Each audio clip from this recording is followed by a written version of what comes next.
Hello, আসসালামু আলাইকুম। দেখুন দুই ফ্ল্যাগ জয়েন্টে কীভাবে প্লাস্টিক লাগাবেন মাস্কিং টেপ, যাতে পানি নিচে না গিয়ে কংক্রিটের পানি যেন নিচে না পড়ে। আর এভাবে সুন্দর করে লাগাইবেন যাতে কংক্রিটের পানিগুলো না। দেখুন কনসিল বিম, যেটা বাংলাদেশে কনসিল বিম বলে, ঝুলন্ত বিম না। দেখুন বাহিরে অনেকগুলো ঝুলন্ত বিম আছে প্রতি রুমে রুমে। তারপরে এখানে এরপরে ভিতরেও আপনারা যেভাবে কনসিল বিম দিছি, দেখুন কতগুলো স্টিল, প্রচুর পরিমাণে স্টিল কনসিল বিমের ভিতরে। তো তারপরে দেখুন অনেকটি বিম, কনসিল বিম, বড় বড় বিম।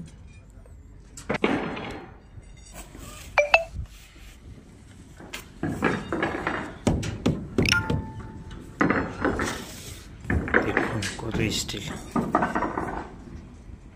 আমার মনে হয় বাংলাদেশে একটা সাজেশন। তারপরে বড় বড় যে জায়গায় দেখি ওই জায়গায় মাস্কিং টেপ লাগাবেন। দেখুন সাইডে যে বিমের যে সাপোর্ট করার জন্য স্টিল দেওয়া হয়, বাইরে থেকে ক্লিপিস লাগানো হবে যেন কংক্রিট বাইরে না যায়, বিম যেন সিধা থাকে।